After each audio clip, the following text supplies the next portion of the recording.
Hi, and welcome to the Princeton Review's webinar on Graduate School Application Timeline.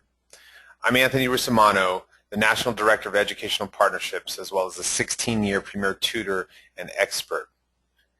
You've probably heard it a million times, but it's true. When it comes to applying to graduate school, it is best to be a nerd and get your act together early. So that's what this session is going to be about. We'll spend about 10 to 15 minutes going over a timeline so you can make a plan of action and stick to it. Applications for most PhD programs are due in December or January, while deadlines for master's programs tend to hit in January, February, March.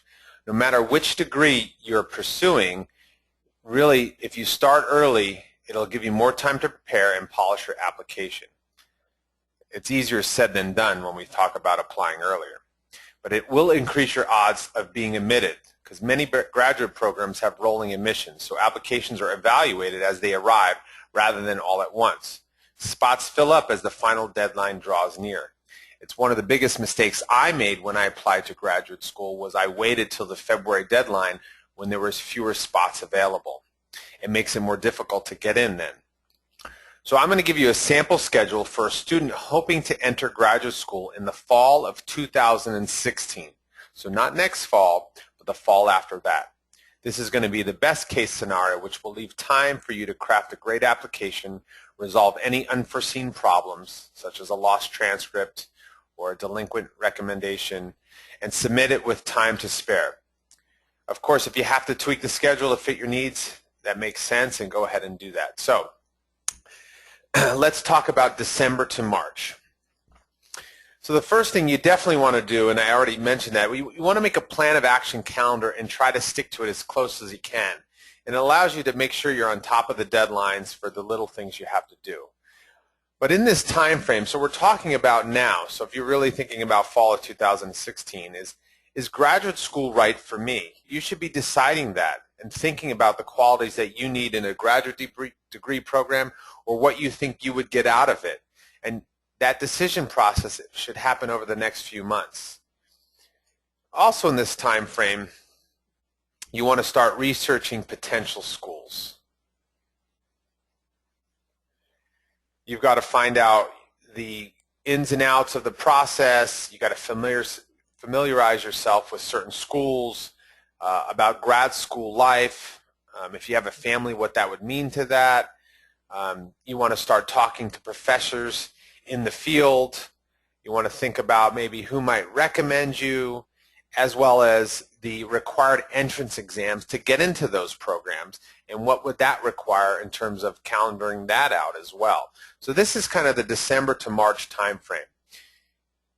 It sounds like a lot, but again, you have some time to do that. You need to set aside some time to make sure you actually think about that introspectively and actually take care of some of these action points. So when we hit April to May, one of the first things I recommend is for students to take a practice test for whatever entrance exam that's going to be required. So if you want to go to grad school in psychology, for PhD, for clinical psychology, you might need to take the GRE. So I tell people to take a practice test. So if you go to princeton.com/demo here, you'll be able to take a practice GRE or LSAT for law school, a GMAT for business school, take a practice MCAT. It just allows you to kind of get started as well as get you a score to determine how much preparation you will need, which will go into your timeline.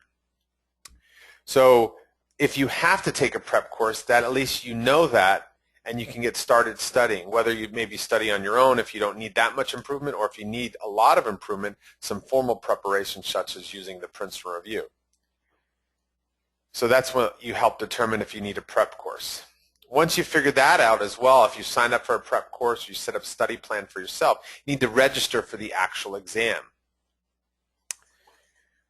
So you got to set up for the GRE general test or the GMAT if you need the GMAT, if you have to take the LSAT, which the LSAT's only offered 4 times a year.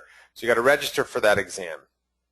And while you're doing that, you want to start contacting potential recommenders, to see if hey, if I apply, would you be interested in writing me a recommendation, to kind of put your feelers out. Not all of them will say yes, but you definitely want to check that out.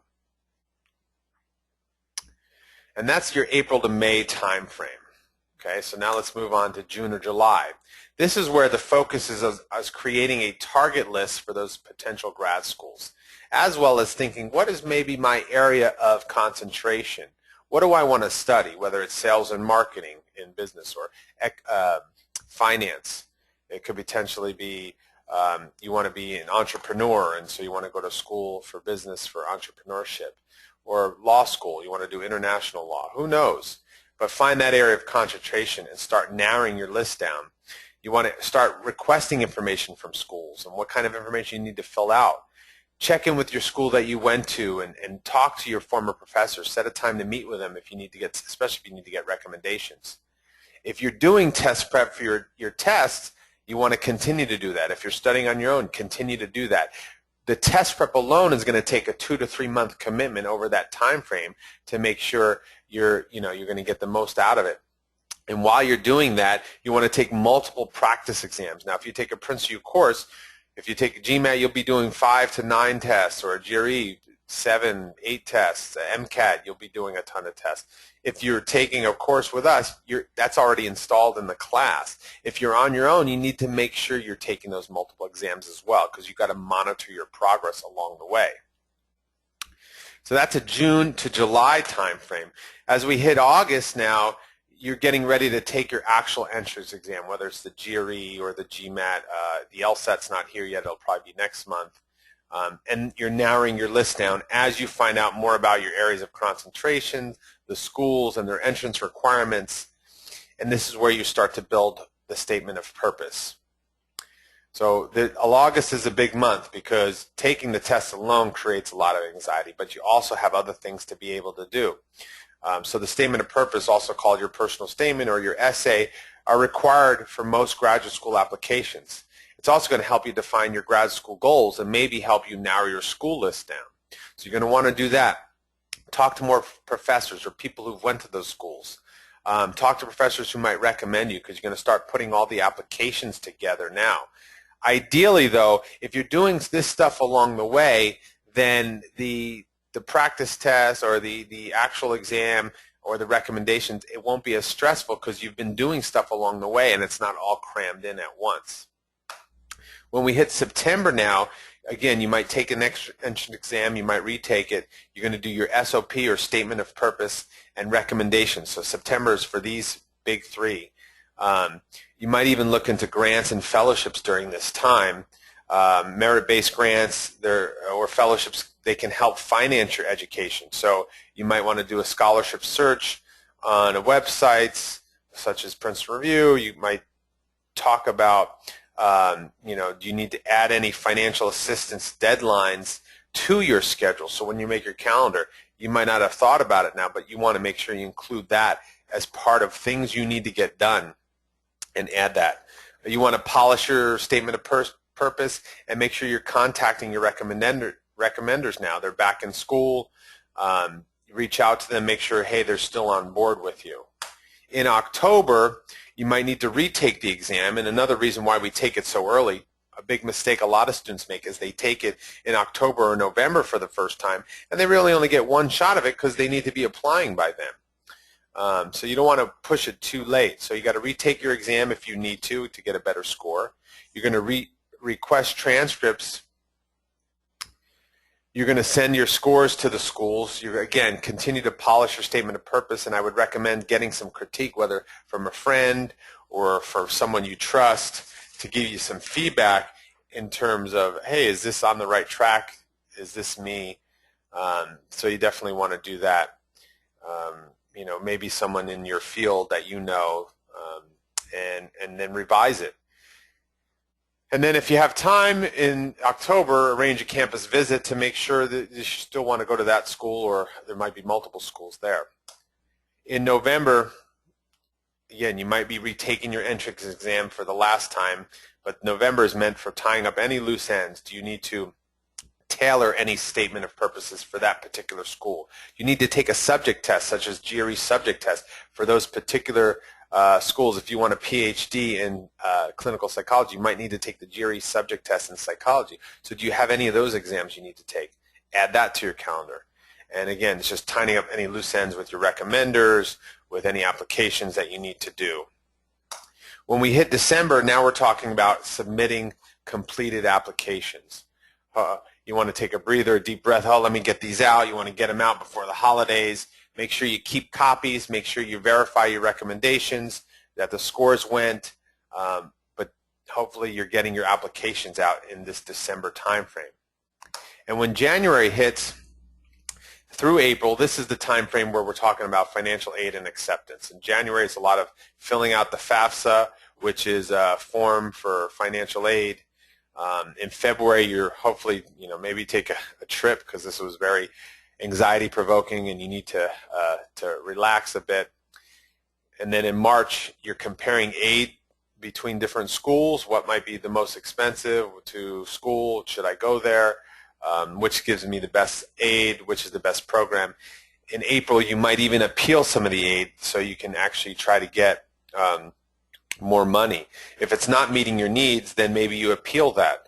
And you might need to investigate applying for other loans if that package still doesn't meet your needs. And then in grand old April, hopefully you're celebrating some acceptances from the schools. You get in, you're excited, and then you hopefully get to choose between a bunch of different schools, and you pick the one you want to go to, and it's your first choice. So again, with this schedule, though, understand it's not the only workable application. It's a good one. It's one that gives you time for everything. But the important thing is for you to draw up your personal schedule at the beginning of the process and add to it if you have to. For example, if you have to take a subject test or if you need more financial assistance, and account for all foreseeable factors. Too many times people go down this path and they go, oh, shoot, I expected all my recommenders to say yes, so now I only have one. What am I going to do? So make sure you kind of put that into the whole calendar that you create. So. And then with that said, understand, I was rejected when I applied to graduate school many times. I went to grad school for clinical psychology and business school, and I've gotten some rejections. Understand you're going to get at least one during this whole quest. It's not fun, and it's not the final act. So make sure you learn from that and take advantage of any other additional opportunities you can to either get into that school if that's your first choice, or learn what you can do to strengthen your candidacy in the future, okay? So you can reapply. So with that said, thank you for your time. Again, my name is Anthony. If you do have questions, here's my email address, anthony@review.com, and you can reach out to me. So thank you. Have a great day.